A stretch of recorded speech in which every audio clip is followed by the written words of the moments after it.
Welcome. Even though I was here to be introduced for marriage, the first thing my future mother-in-law, Janet, said surprised me. What? I responded in confusion, thinking I must have heard wrong. Janet looked at me with a mean smile and said, "Oh, you're not the maid? You have such a plain-looking face." Paul, the man I thought was on my side, betrayed me by laughing along. "You're right, she does have a poor-looking face. I wonder what her parents look like," he said. Janet and Paul kept insulting me and even looked down on my parents.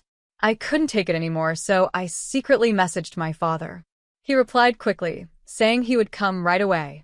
I excused myself, saying I needed fresh air, unable to listen to Paul's cruel comments any longer. "Don't run away," Paul shouted with a laugh as I left. 30 minutes later, I introduced my father, Timothy, to Paul and Janet.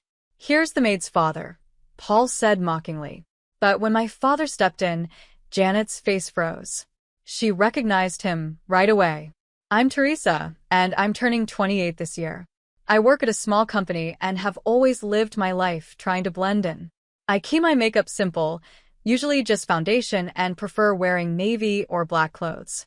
I don't wear contacts and instead stick to thick glasses because of my strong prescription. The reason I keep such a low profile is that my father is well known. He's an actor, and even though he usually plays supporting roles, he's often on TV and is moderately famous. Growing up with him as my father wasn't always easy. In middle school, classmates would ask for his autograph, and their parents wanted to meet him. Since I refused, I got criticized and even faced bullying from jealous classmates. I didn't want to cause any trouble for my father, and I hated the idea of people thinking I was showing off. So, I dressed plainly and chose a high school where no one knew me. My last name is common, so I was able to live normally from then on. Because of my plain appearance, men didn't approach me, and I enjoyed a peaceful student life, spending time happily chatting about comics with my friends. I met my fiancé Paul after I started working. Paul worked for the leasing company that provided the copy machine for the company where I worked. We didn't interact much, just exchanging a few words when he came to check the machine. Everything changed the day the copy machine broke. I was busy preparing materials for an important meeting the next day, and I needed the machine to work. When it stopped, I panicked and called Paul. He came quickly and checked the machine. "Can it be fixed?" I asked, worried. He smiled and said, "Don't worry, I'll take care of it." I fell in love with that smile right then. Even though the machine couldn't be fixed, Paul arranged for a replacement, and I was able to prepare everything in time. After that, I made an effort to get closer to Paul.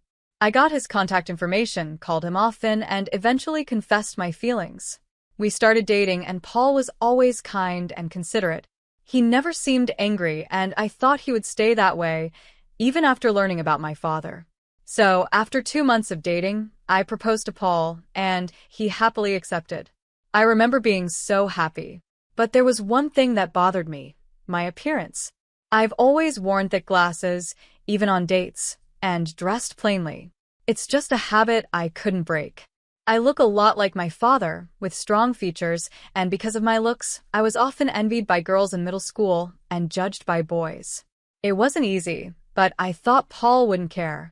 I planned to change my appearance little by little for him. However, after we got engaged, I started feeling uneasy. Before, Paul was always kind, but recently he started making comments that made me feel small. One day, we went to a bridal fair to choose a wedding venue. Paul suggested the place, and it was very fancy, a luxurious guest house for a big wedding with over 50 guests. I felt uncomfortable because I don't have many friends and didn't want a big event. I had hoped for a small, simple wedding. I wanted to leave right away, but Paul seemed to enjoy the place, so I stayed quiet and just went along. After it was over, we went to a cafe, and Paul was in a great mood. "That wedding venue was beautiful, wasn't it?" he said. "I prefer something even more extravagant," Paul said while sipping his coffee. Hearing this, I felt anxious because it seemed like he really wanted the fancy venue we had visited earlier. I decided to speak up about my feelings. I was thinking maybe a small wedding with just the two of us would be nice. "I don't like standing out," I said, hoping Paul would understand and compromise. But his response shocked me. Paul looked at me and laughed mockingly. Of course, a plain girl like you wouldn't fit in at a place like that. There's probably no dress that goes with those thick glasses of yours, he said. I couldn't believe what I was hearing. He continued, my family is wealthy, and not having a grand wedding would be embarrassing. I was speechless. The kind Paul the First had known was now talking down to me like a completely different person. Before I could process it, he added, you should just be quiet and do as I say. A plain woman like you should be grateful to be getting married at all. His harsh words left me stunned and scared. Then, with a smile, Paul said, I'll handle everything. You just need to follow along, okay? I didn't know how to respond, so I forced a smile. Deep down, I started wondering if getting engaged to Paul was a mistake. But it felt too late to back out. I had already told our families and my workplace about the engagement. Despite everything, a part of me still loved Paul and hoped he would go back to being the kind person he was before.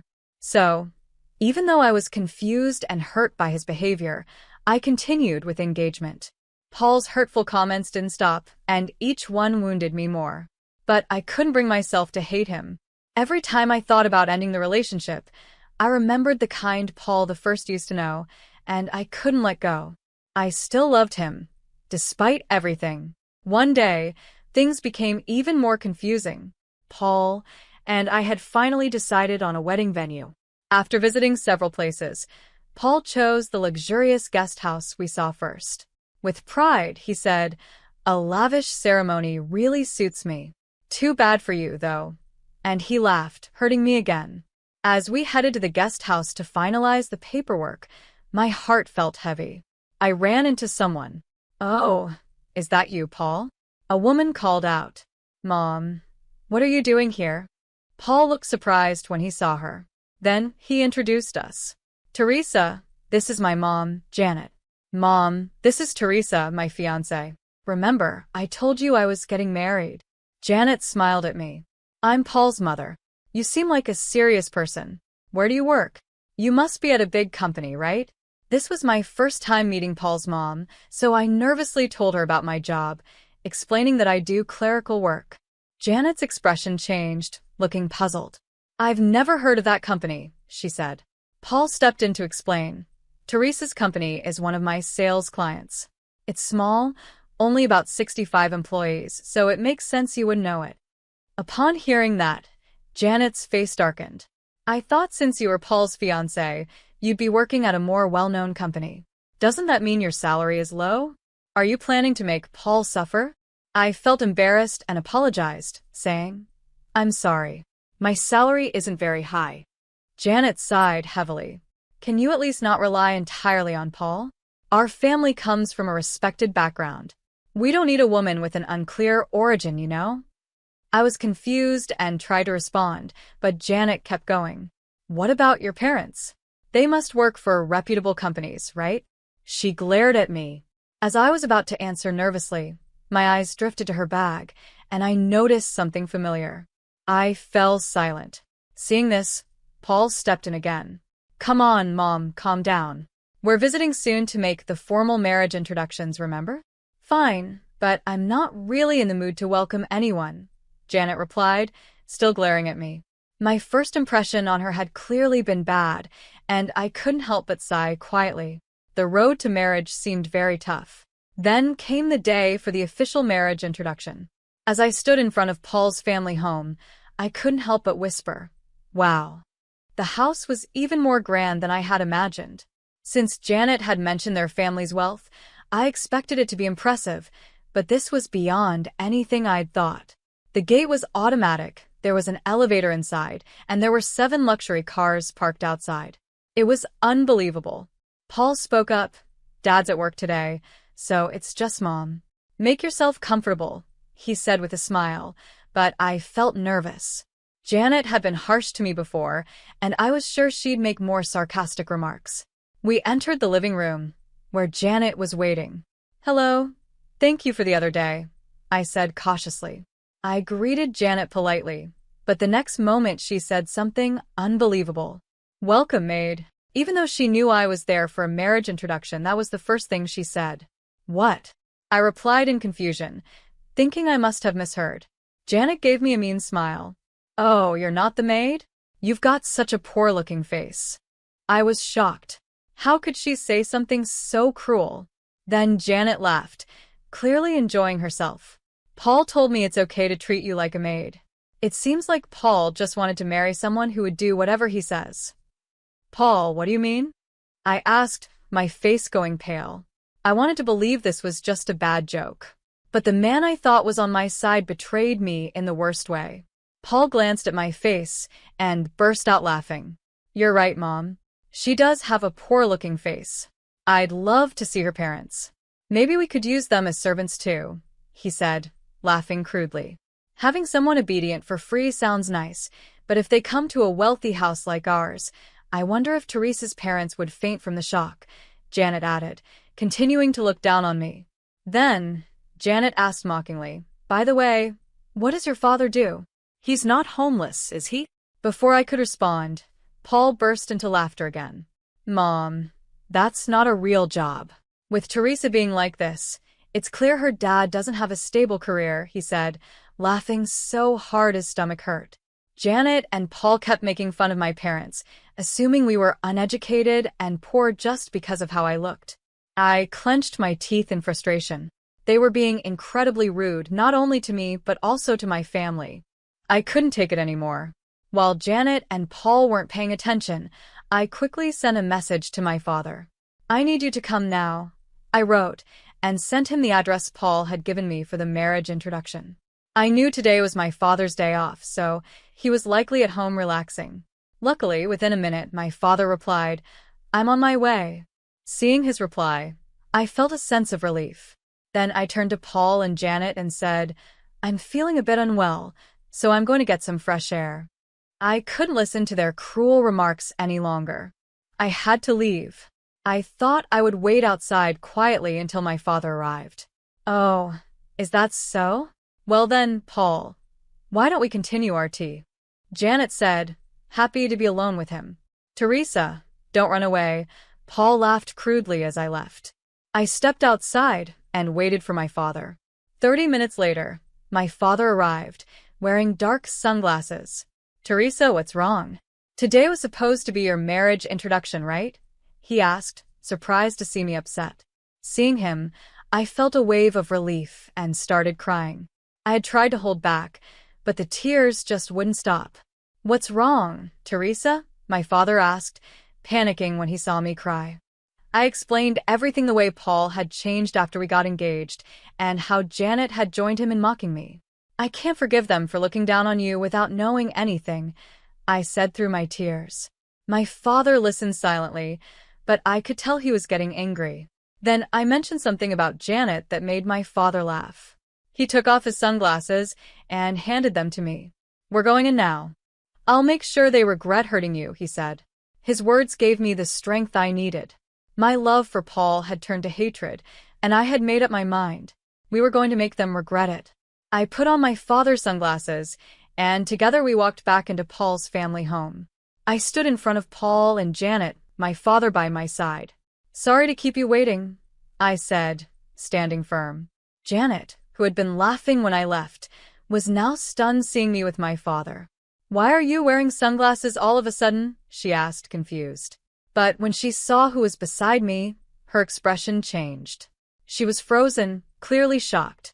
Janet had probably expected me to return and continue being humiliated, but that wasn't going to happen.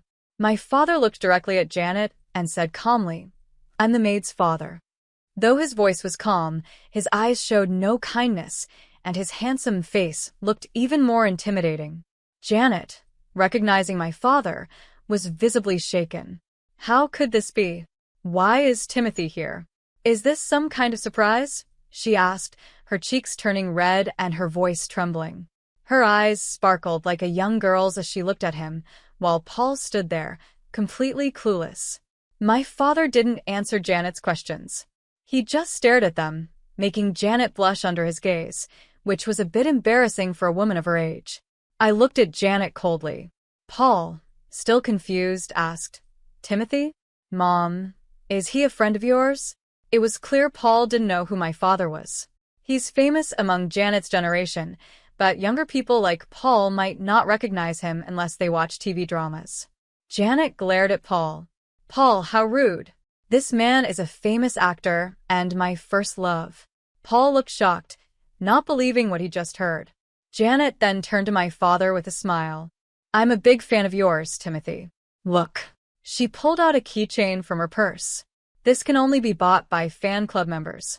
I've been a fan for over 15 years. Janet was gushing with admiration, clearly excited to meet her favorite actor.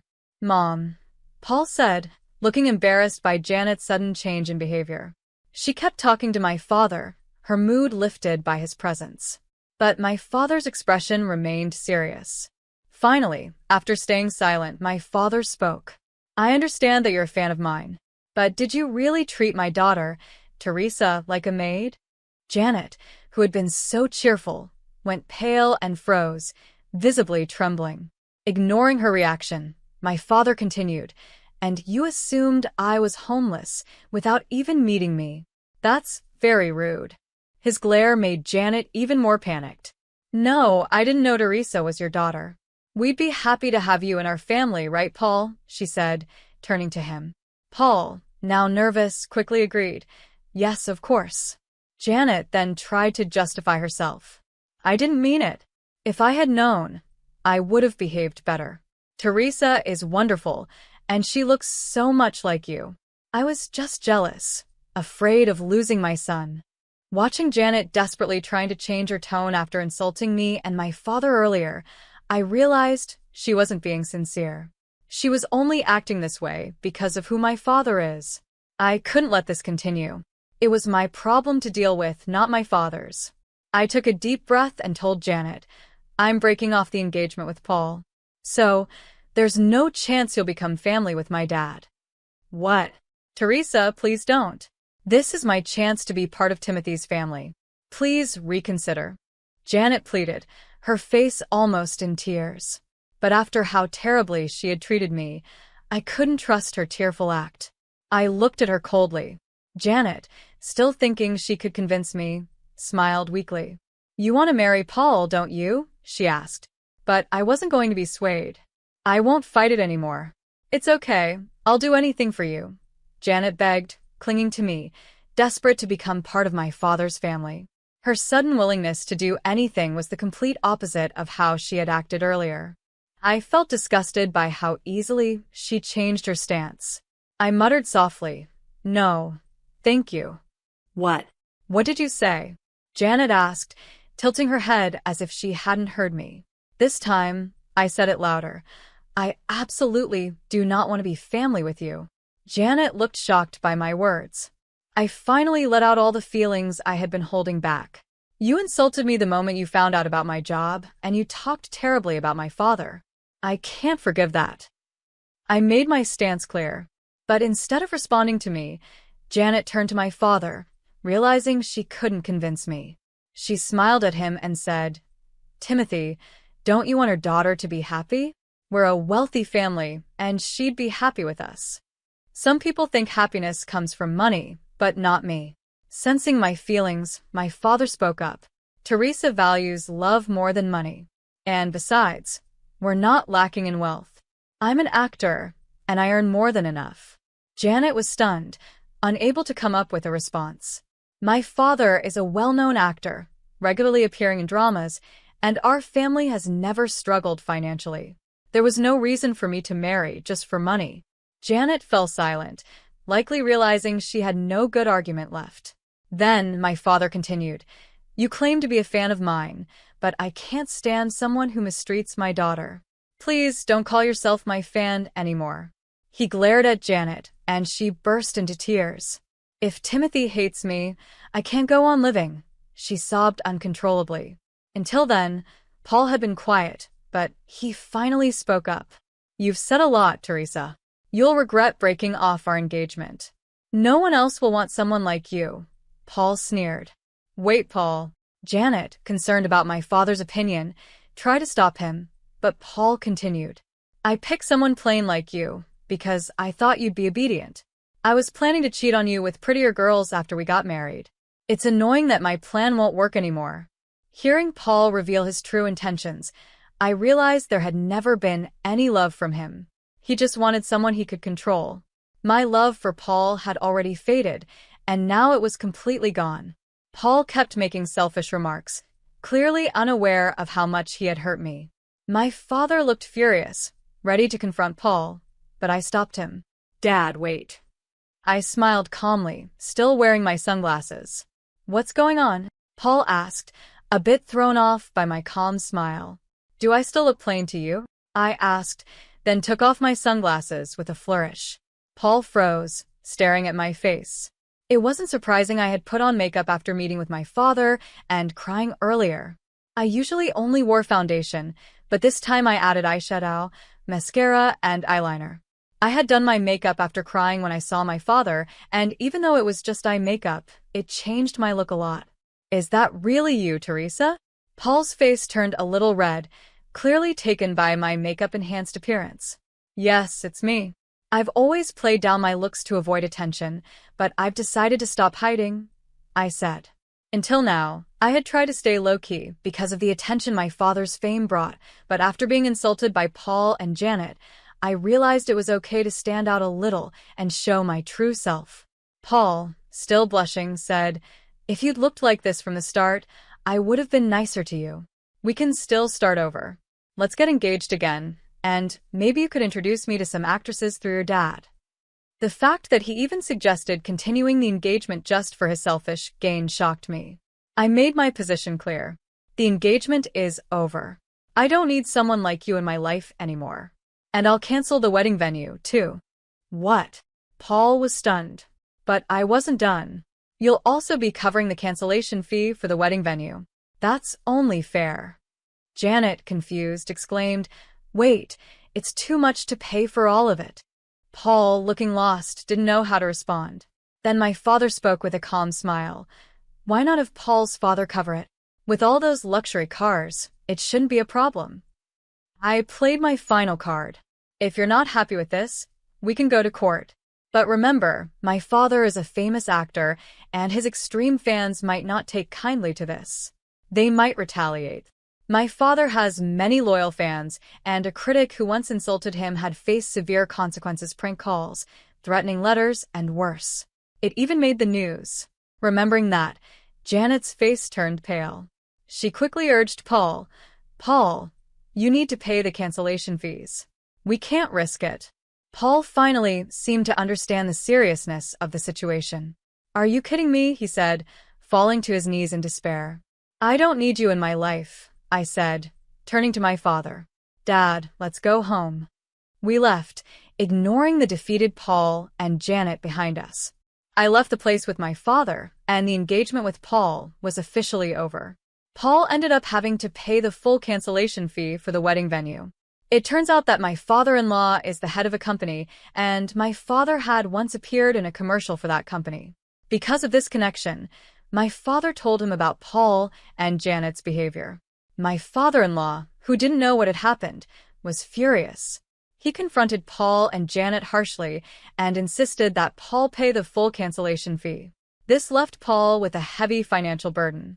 Janet also faced consequences. My father-in-law filed for divorce. Their mistreatment of us wasn't the only reason, though.